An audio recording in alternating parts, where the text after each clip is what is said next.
Let's start with that wonderful, dramatic, and frankly, somewhat amusing story from 1 Samuel. God sends Samuel to Bethlehem, to the house of Jesse, to anoint a new king over Israel. It's an act of sedition to crown a new king behind the back of the incumbent king. Samuel is understandably anxious. But when he gets there, he is thrilled by what he sees. Jesse's sons look like kings.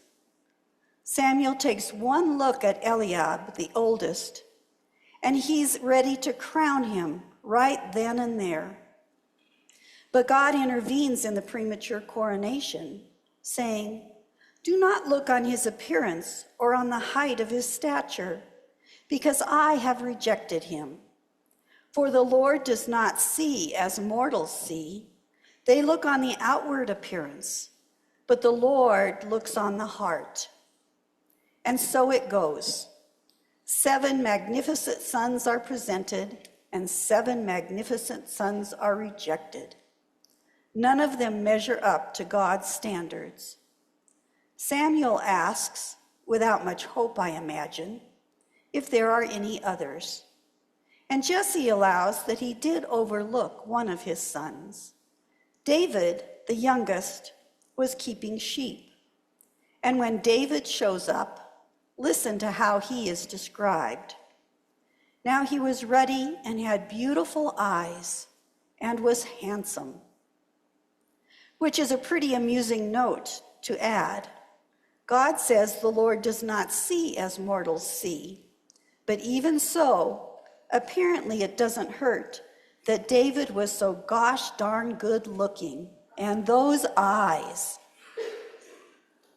Herbert O'Driscoll imagines that this story would have been told and retold in Jewish households when Jesus was growing up. He imagines Jewish children growing up and hearing this story.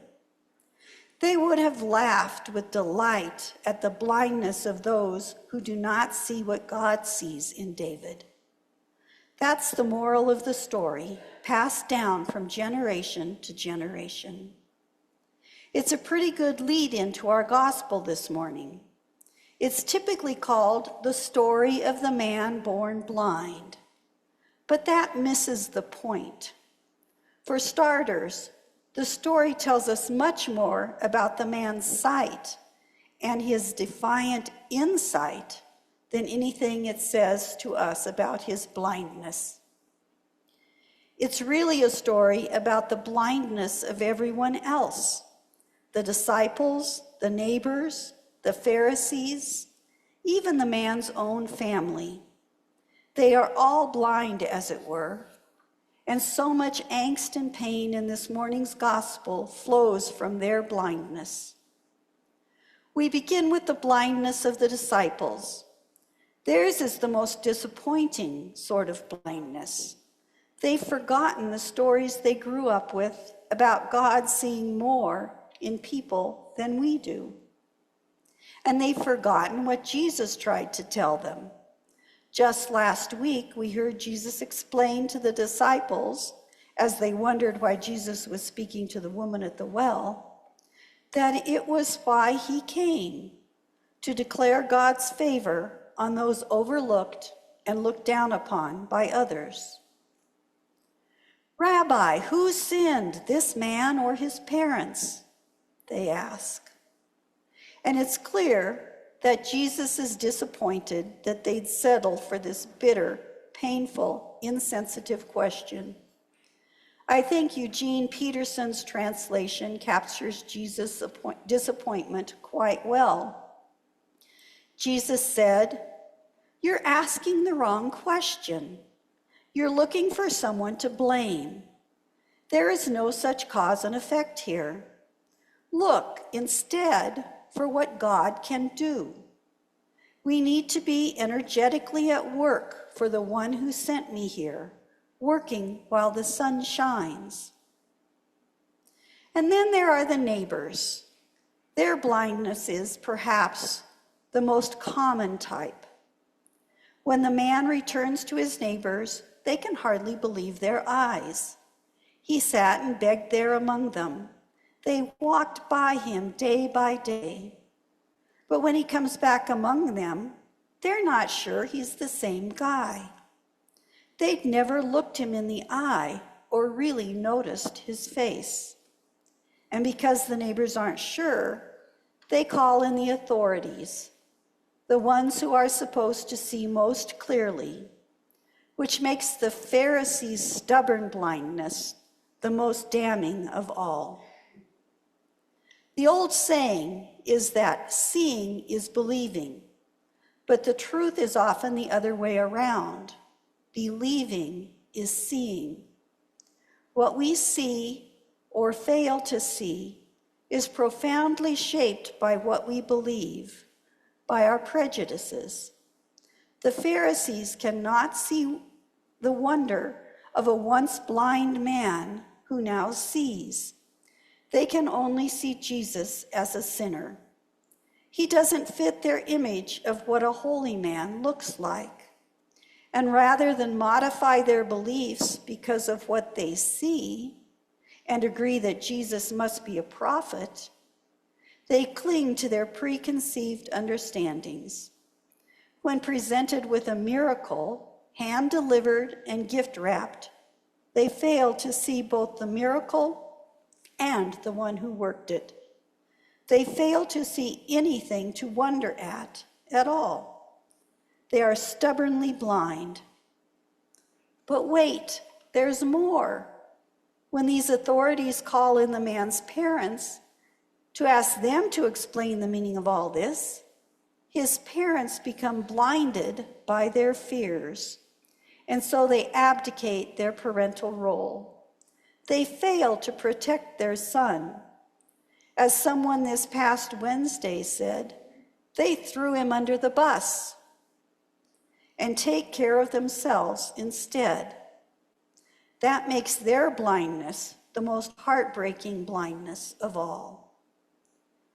Everyone in this story would be better off if they could see more clearly, if they could see the man before them and not just his condition, if they could see past their hardened beliefs or their fearful self-protection. This morning's gospel is, as I've said, typically called the story of the man born blind. But that's a misnomer. It's really a story about how we're all born blind, one way or another. Human blindness, it seems, is the universal constant. But Jesus comes to let the blind see. And Jesus can help us see because he sees so clearly. Jesus alone sees the man as more than a man born blind from birth, or the man who used to beg, or as someone born entirely in sins. Jesus sees this much maligned man as a beloved child of God. And that's why he comes back at the end. After all others have turned a blind eye, after the man has been overlooked and condemned, after he has been rejected by everyone, including his family, Jesus comes back to claim him for himself. He comes back, I think, to make sure the man doesn't accept for himself the distorted image and labels placed upon him by others, or by his past afflictions and challenges.